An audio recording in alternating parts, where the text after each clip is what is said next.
Volume up, baby. Hi, friends. The hour is nigh, and the Lord of Terror is about to be unleashed upon a crumbling world. I'm Ryan Quinn, Senior Narrative Designer on the Diablo Immortal team, and our last major update of this year is right around the corner. That's patch 3.2, Shattered Sanctuary, where you'll finally do battle with one of the world's greatest evils, Diablo himself. We knew that. Diablo, the Lord of Terror, is an ancient being that craves the fear of all living things. When his greatest servant, the Bride of Hell, handed him a shard of the World Stone in Tristram Cathedral, he began to reconstitute himself, and we first witnessed his awesome power. He's been tormenting us with visions of terror ever since. Ryan is But now, with the angelic blade of Druin in your hands, it's time to drive his evil from Sanctuary. Finally, we can use El Druid. Finally. Diablo has been using the Worldstone Shard to build fearsome armies of demons and Shardborn, to connect the burning hells to Sanctuary, and to unmake the world at its very core. World's Crown is Diablo Immortal's latest zone, a vast landmass with dark depths to explore, new bounties, new monsters, and a new main quest. The Worldstone Shard's power has nearly banished all life from World's Crown. It's an eerie, still place full of unmoving carcasses. Diablo's attempts to unmake Sanctuary have produced pyramids of corpses, lakes of blood, bleached rocks and soil, pools of acid, upside-down rain, and the twisted gates of his citadel, where the burning hells bore into our world. Yes, let's go. When you reach World's Crown, you'll start in saturated, bright areas before you dive into the darkness of the crater and the underground to see the color drained from the world. We wanted everyone to feel their mortality while they played. And the art team really nailed the direction. Over the course of the quest, you'll amass allies from up to 5 different factions, including some that don't traditionally get along, like the Shadows and Immortals. Together, you'll make the treacherous voyage to World's Crown, rescue survivors of an advanced vanguard, defend a ragged camp against hordes of demons and Shardborn, and lead a charge across a hellishly warped battlefield. In the process, you'll fight some of the most vicious enemies we've ever come up with. New enemies, baby. Seafarers who spend the dry seasons on World's Crown were among the first people to witness Diablo's evil manifest upon Sanctuary. They've since torn out their eyes, mutilated their bodies, and they're now indistinguishable from monsters.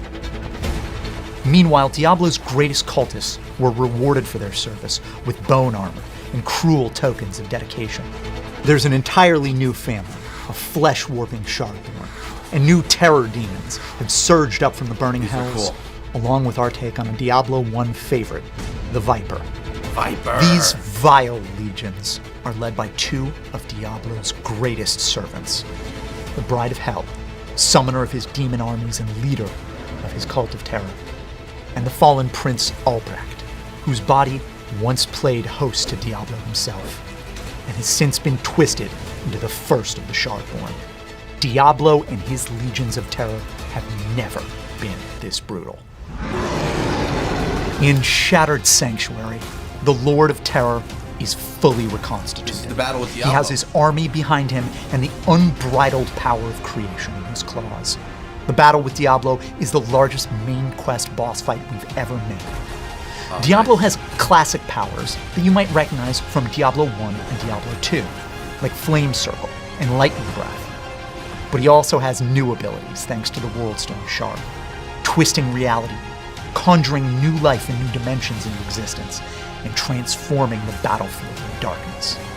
Your only reprieve from the unyielding terror of this fight is to summon the life of El Druid. There it is.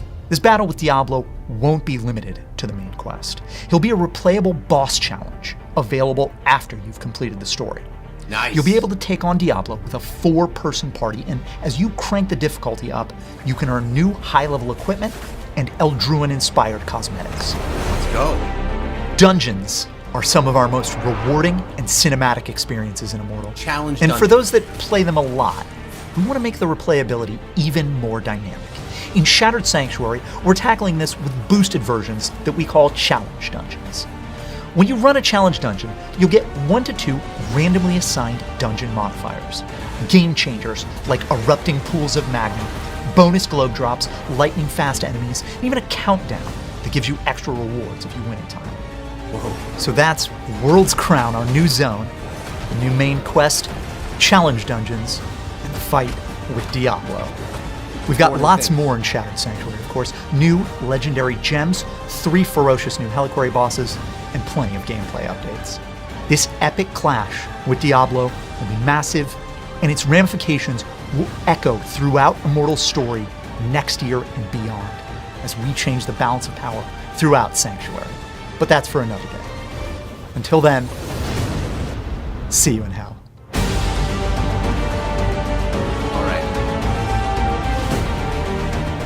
All right, guys. First of all, he mentioned 6 different things that we're going to be getting coming to Diablo Immortal with that update. He did not touch on familiars, which is something that we heard about. We did talk about challenge dungeons. I mean, I don't know about you guys, but I play dungeons more than I want to, really. But we play them to farm green items.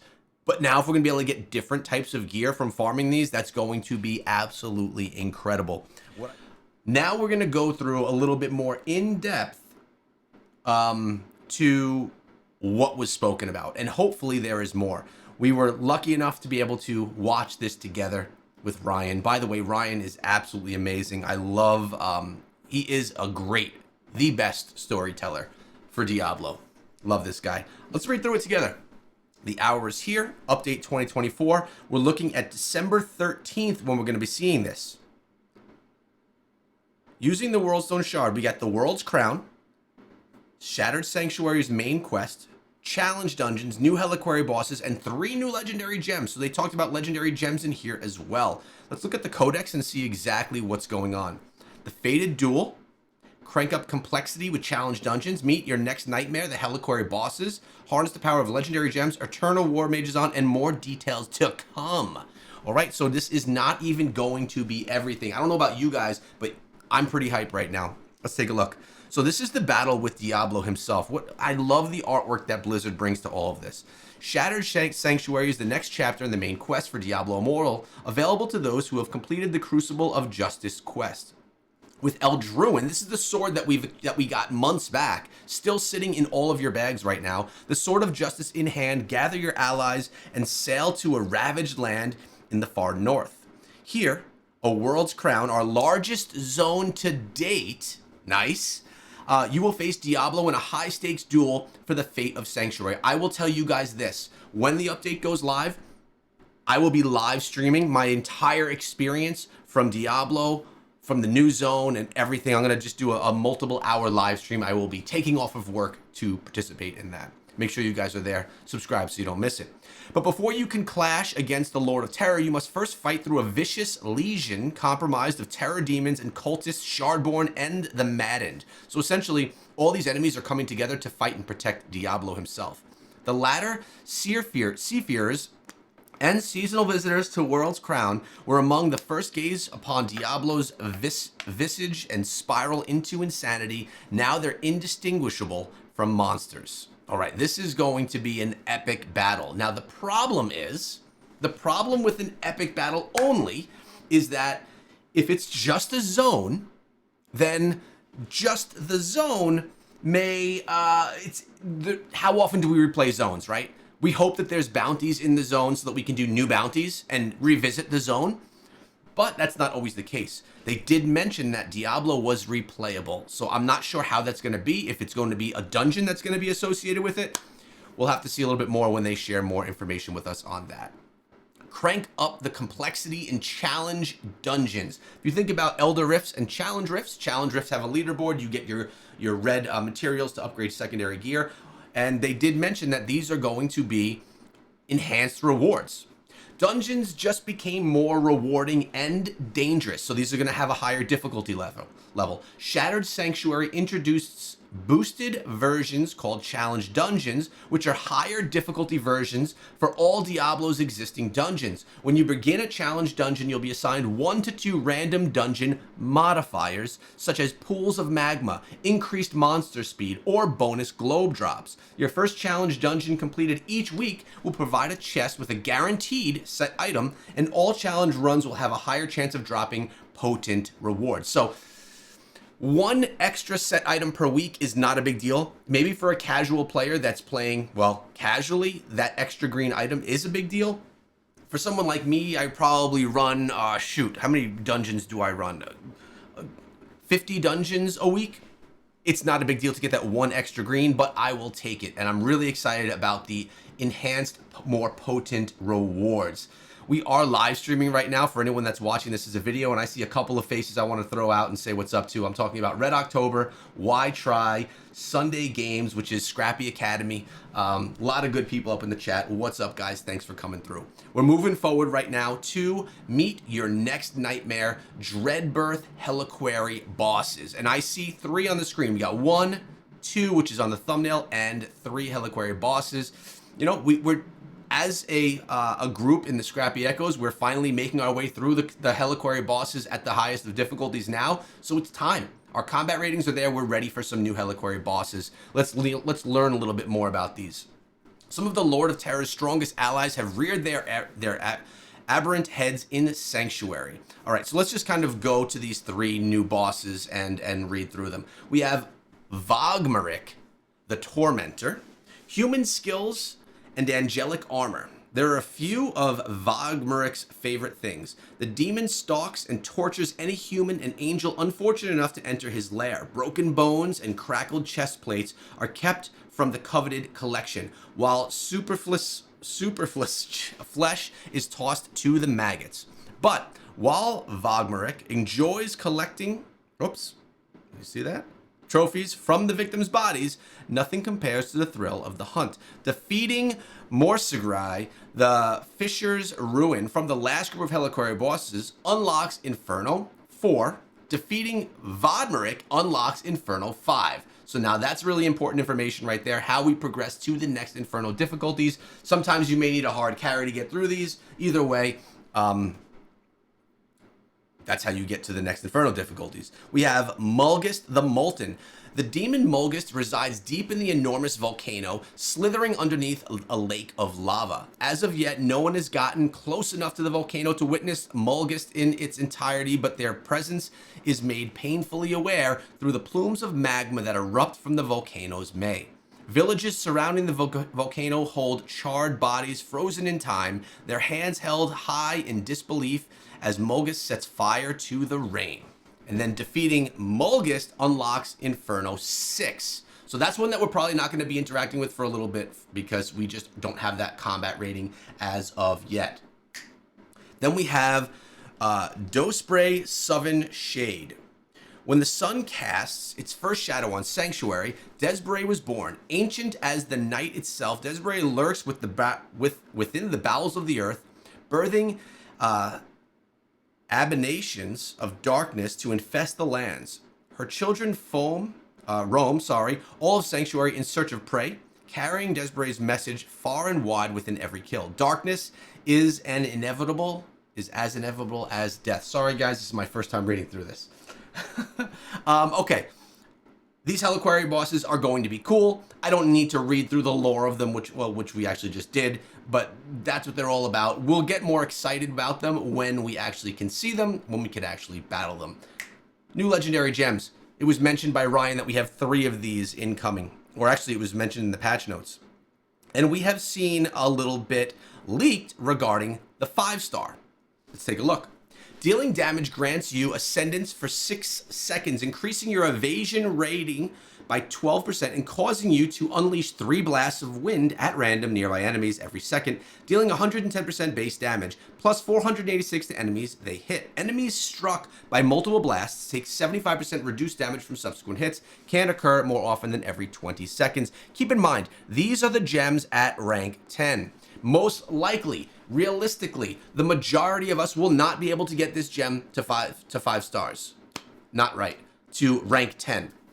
To get a 5-star gem to rank 10 is quite an investment of both time and often funds. So keep in mind, you probably will never see those stats on a 5-star gem unless if you are a spender inside of the game, which also there are a lot of people that do that.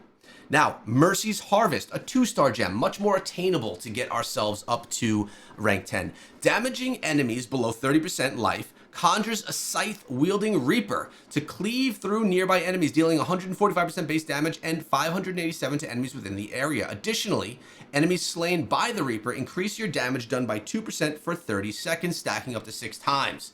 This can happen once every 6 seconds, and I must say, this is like instantly saying Necromancer's just got another spawn, right? Because when I think about builds that we put together, I'm not building my Barbarian with any summons type skills. I'm building my Barbarian with other things. Nothing around summons. We don't focus on that. But people that really focus in on the Necromancer, by the way, 200 on the stream. Thank you very much, guys. I appreciate it. Throw a like. But people that are building out Necromancers, their secondary gems going to be focused on Necromancers. Primary gems could be focused on spawn, summons. Primary gems focused on summons. Secondary gear focused on summons. Even the cursed abilities focused on summons. So if you have a build that's focusing on summons, this is another buff right here. You essentially just got another summons to drop on the battlefield for you. Mercy's, no, that was Mercy's Harvest. Then we have the 1-star gem, very easy to max out. Havoc Bearer. Using a dash skill increases your damage by 18% and your attack speed by 4% for 2 seconds. Can occur more often than every 6 seconds. That is at rank 10, as we said up here. Obviously, a lot less exciting, but, I mean, 18% more damage. Attack speed by 4% for 2 seconds, which gives a 4-second cooldown when it can't be used, essentially, as long as you're able to continuously utilize dash skills. All right, modify the drop table. From the 13th of December through January 8th, players will have the option to enable a modified drop table for their legendary crests and when running Elder Rifts. Once enabled, whenever you receive a 5-star gem as a drop, there's a 50% chance it will be a golden firmament, which is going to be this gem right here. If you're someone that really wants to grab this gem, you could take advantage of the modified drop table. Now, the Eternal War wages on. I thought that this was supposed to end, but as you can see right here, the Lich King balls his first and sharp pain engulfs your body in incomprehensible agony. Your muscles succumb to lock in place. As you become slowly aware of what's happening, your eyes roll back in your head as your thoughts race, then suddenly drone into dull nothingness. Now, only one result fills your mind. It's not going away yet.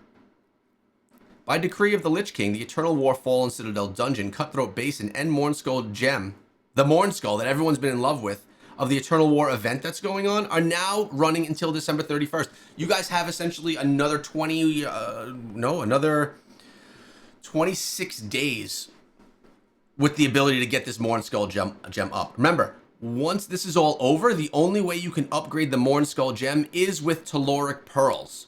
So, if you want to not have to use your Telluric Pearls, typically used to upgrade those 5-star gems, you don't want to waste them on a Mornskull. You have more time to get into that. Yeah, thanks, Misty. It happens all the time. Especially when I'm reading through patch notes for the first time, I get mouthfuls all the time. It's all good. This means you have additional time to earn the Eternal Rewards, issue a challenge against the Lord of the Scourge, and log into Diablo Immortal on a level 10 or higher character to earn treasure. All right, cool. That's all good stuff. All right, that's our World of Warcraft. More details to come. Okay, they did not say anything about the leaks that we heard about familiars. They did not say anything about a new dungeon. They didn't say too much about the new zone. So it seems that there is a lot for us to still hold on to. Stay tuned for more information about the features coming in our next major update, found in an article coming on December 11th. That's in 6 days from now. As this, in an early look, all information conveyed in this article is subject to change. So, that is what is official from Blizzard regarding this update. There very well could be more, and I get the feeling there is more that we should be seeing on the 11th of December, which you know I'll have you covered right here to take a look at.